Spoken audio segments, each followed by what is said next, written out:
là, on va faire la solution de l'exercice 5 sur la première feuille, sur la troisième feuille de maths 63. Donc, j'ai à montrer que S inclus dans T implique que S intérieur est dans T intérieur. Donc, c'est ça qu'il faut montrer. Donc, soit un élément X dans S intérieur, on veut montrer que c'est aussi dans T intérieur. Ça veut dire quoi? Ça veut dire qu'il existe une epsilon plus grand que 0, telle que la boule autour de X et de rayon epsilon est inclus dans S. Mais S est inclus dans T. Donc ça veut dire que j'ai que pour ce epsilon, on a que la boule autour de X de rayon epsilon est inclus dans T, puisqu'il est inclus dans S, qui est une partie de T. Ce qui implique donc que X est dans l'intérieur de T. Et le bilan, c'est que j'ai pris un élément quelconque de l'intérieur de S, à la fin il est dans l'intérieur de T, X de l'intérieur de S est une partie de l'intérieur de T. Ensuite, on me demande de montrer que S inter T intérieur, c'est l'intérieur de S, intersection avec l'intérieur de T. Donc, je vais montrer d'abord que j'ai cette inclusion. Que si je suis dans l'intérieur de S inter T, je suis dans l'intérieur de S et je suis dans l'intérieur de T. Donc, je vais prendre un point qui est dans l'intérieur de S inter T et je sais que du coup, il existe une epsilon positive telle que la boule autour de X de rayon epsilon et continue dans S inter T. Mais alors, cette boule autour de X de rayon epsilon, puisqu'il est continu dans S inter T, et continu dans S, et il est continu dans T. Ce qui m'implique donc que, puisqu'il y a une petite boule autour de X de rayon epsilon qui est dans S, X est dans S intérieur, et X est dans T intérieur. Donc, ce que ça me donne, c'est que, à la fin, S inter T intérieur est un sous-ensemble de S intérieur inter T intérieur.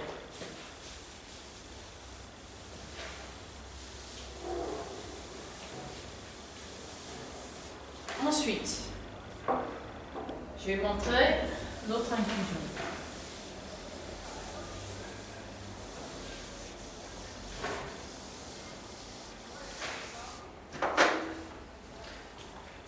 Que S intérieur inter T intérieur est inclus dans S inter T intérieur. Et soit X inclus dans l'intersection de S intérieur et T intérieur. C'est-à-dire qu'il existe déjà, je suis dans S intérieur, ça veut dire qu'il existe un epsilon 1 positif tel que la boule autour de X de rayon epsilon 1 est continue dans S et il existe une epsilon 2 positive telle que la boule autour de X de rayon epsilon 2 est inclus dans T. Donc j'ai une petite boule qui est inclue dans S, une autre petite boule qui est inclue dans T. Je vais simplement prendre le plus petit des boules qui sera dans S inter T. Donc, soit epsilon, le minimum parmi epsilon 1, epsilon 2. On a donc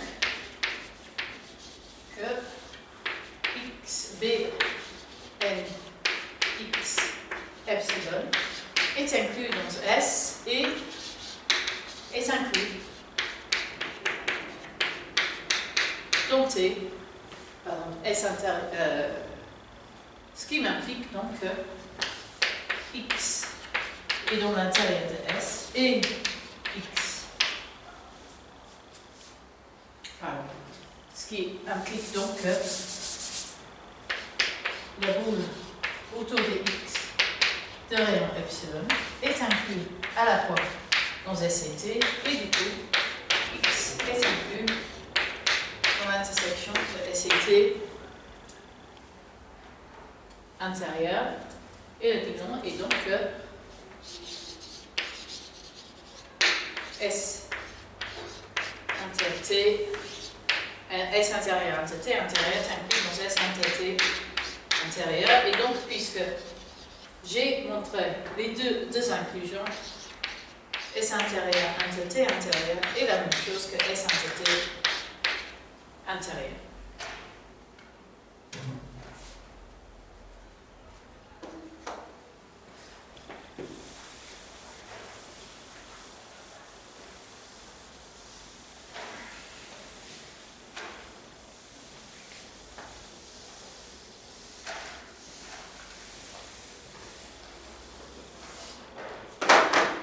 Ensuite, on me demande de montrer que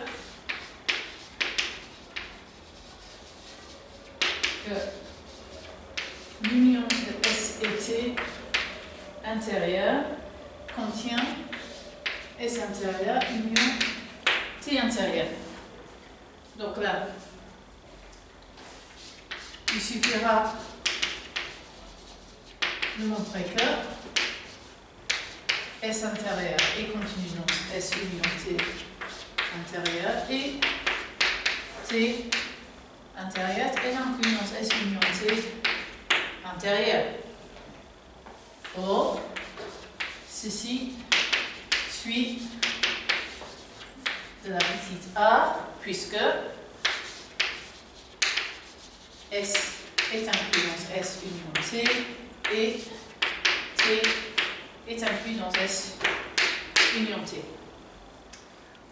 Ensuite, on me demande si c'est nécessairement une égalité, si nécessairement ceci est une égalité. Alors réfléchissons un peu. S intérieur, ça veut dire que j'ai pris l'ensemble S et j'ai enlevé la frontière. T intérieur, ça veut dire que j'ai pris un ensemble S, T et j'ai enlevé la frontière. Donc ici j'ai enlevé la frontière de S, ici j'ai enlevé la frontière de T. Ici j'ai enlevé la frontière de l'union. Mais on peut avoir des choses qui sont sur la frontière de S et qui sont sur la frontière de T, mais qui ne sont plus sur la frontière de l'union. Donc, je vais faire un exemple. Imaginons dans R, j'ai S qui va être une petite intervalle ici, T qui va être une petite intervalle ici, et l'union des deux sera le gros intervalle en dessous. Si je regarde ce point au milieu, il est dans la frontière de T, donc quand je fais l'intérieur de T, je l'enlève. Il est dans la frontière de S, donc quand je prends l'intérieur de S, je l'enlève. Mais par contre, il n'est pas dans la frontière de S union T. Donc, formalisons ça. Soit S, l'intervalle moins 1, 0, T, l'intervalle 0, 1, de sorte que l'union entre les deux, c'est l'intervalle moins 1, 1, et du coup, 0 est dans l'intérieur de l'union, mais 0 n'est ni dans l'intérieur de S, ni dans l'intérieur de T. Ensuite, on va faire des choses similaires avec des permis.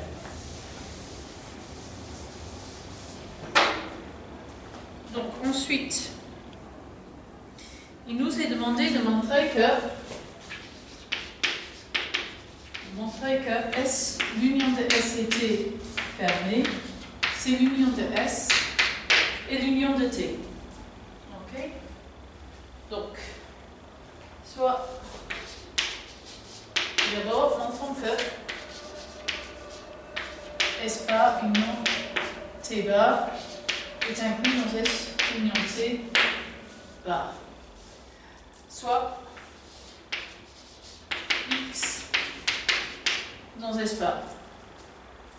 Il existe donc une suite Xn avec Xn inclus dans S pour tout n, tel que Xn converge quand n converge plus l'infini vers X. C'est la définition de la fermeture. Je vais prendre S et je vais ajouter toutes les limites de S. Ok? Mais alors, Xn est aussi inclus dans S union T, et donc X, qui est la limite de la suite Xn, composée d'éléments de l'union S union T, et donc l'adhérence de S union T. De même, exactement le même argument va montrer que X, donc T bar, implique que X est donc S union T bar, c'est-à-dire que l'union S permet l'union l'adhérence de T est inclus dans S union T adhérence. Voilà. Maintenant, je vais faire l'autre sens. Montrons que l'union de S et T adhérence est inclus dans S bar union T bar. Donc, suppose que j'ai X qui est inclus dans S union T adhérence. C'est-à-dire qu'il existe une suite Xn telle que Xn converge quand n tend vers plus l'infini vers X et pour toute n, Xn est contenu dans S ou Xn est contenu dans T. Donc maintenant, soit une infinité de n pour lequel Xn est dans S, soit une infinité de n pour lequel Xn est dans T. Ok? Donc je vais pouvoir passer un sous-suite qui contient soit que des éléments dans S, soit que des éléments en T.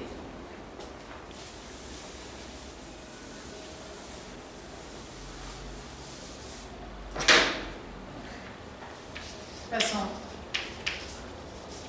à une sous-suite. On peut supposer que Xn est dans S pour tout n, ou Xn est dans T pour tout n, ce qui implique si la suite Xn qui converge vers X est dans S, alors X est dans l'adhérence de S, ou X est dans l'adhérence de T, et dans tous les cas, X doit être dans l'union de l'adhérence de S avec l'adhérence de T. Donc le bilan, c'est que j'ai bien S union T adhérence continue, S adhérence union T adhérence, et donc puisque j'ai déjà montré l'autre inclusion, S union T adhérence, c'est l'union de S adhérence et T adhérence.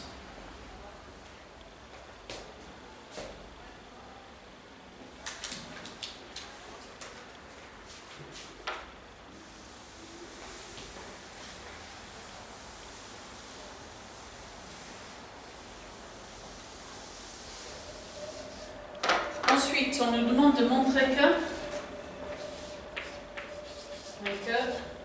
S inter T adhérence est inclus dans S adhérence inter T adhérence. Donc on va jouer le jeu habituel. Soit X, un point de cet ensemble.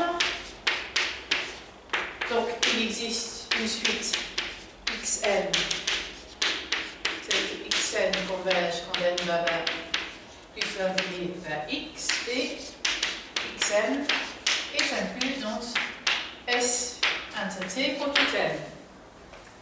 Mais alors, pour tout n, xn est inclus dans S.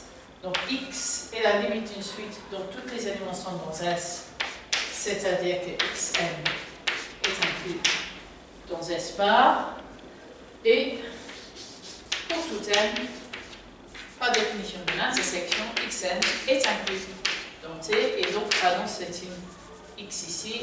X est une limite d'une suite dont tous les éléments sont dans T, et il est dans l'adhérence de T. Et donc, x est inclus dans S inter T. J'ai commencé avec un élément arbitraire de cet ensemble, et à la fin, j'étais dans celui-là, donc l'un est bien inclus dans l'autre. Et l'égalité ne vaut pas toujours. Je vais prendre l'exemple. S est égal à moins 1, 0, ouvert. Et T est égal à 0, 1, ouvert. Alors S inter T est vide, de sorte que son adhérence est également vide, mais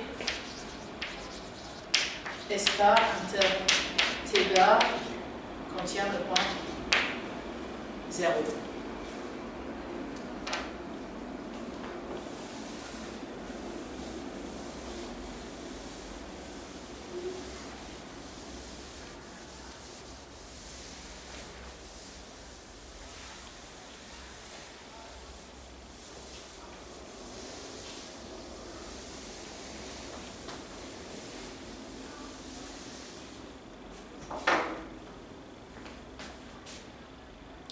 Et enfin,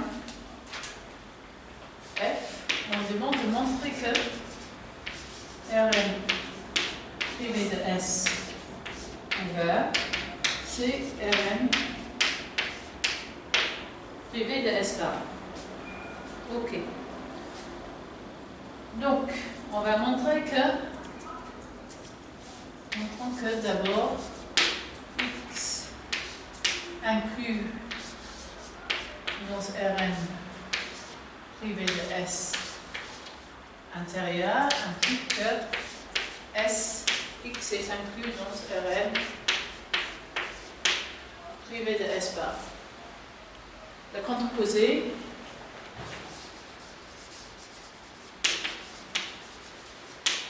ça va être X contenu dans S bar implique que X n'est pas inclus dans l'intérieur de Rn privé de S. Ok. Suppose que j'ai X contenu dans S bar. Alors, il existe une suite Xn qui converge vers X quand n tend vers plus l'infini, tel que Xn dans S pour tout n. Pour tout epsilon positif, il existe une n telle que la distance entre xn et x est plus petite que epsilon, ce qui implique que, en particulier, Bn de x epsilon n'est pas contenu dans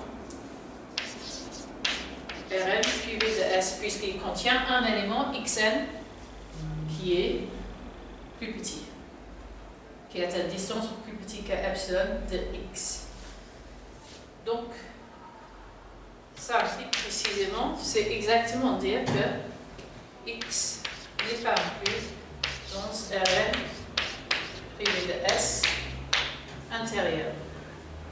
Donc, le bilan de ça, c'est que Rn privé de S intérieur est inclus dans Rn privé de S bar. Donc, je veux maintenant montrer que j'ai l'autre inclusion.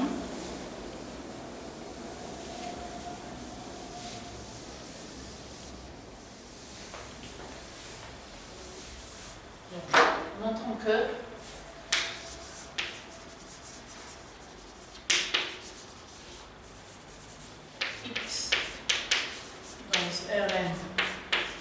privé de S bar implique que X est contenu dans Rn privé de S intérieur.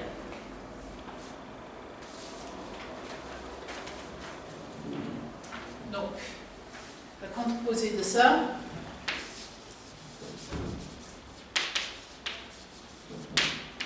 c'est que X n'est pas inclus dans Rn privé de S intérieur, implique que X est contenu dans S bar.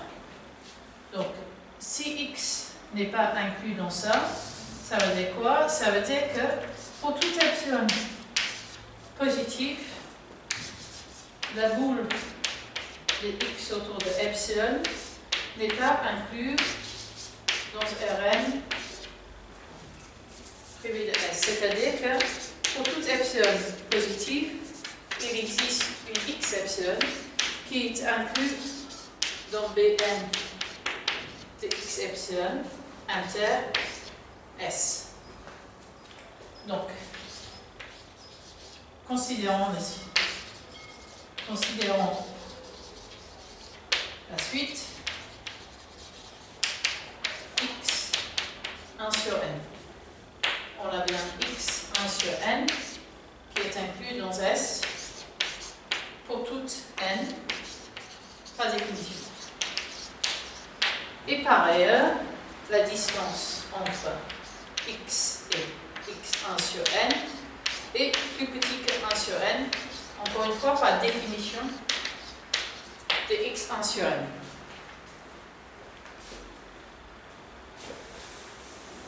Et donc cette suite d'éléments de S, X1 sur n, c'est une suite d'éléments sur S, converge quand n converge plus l'infini vers X.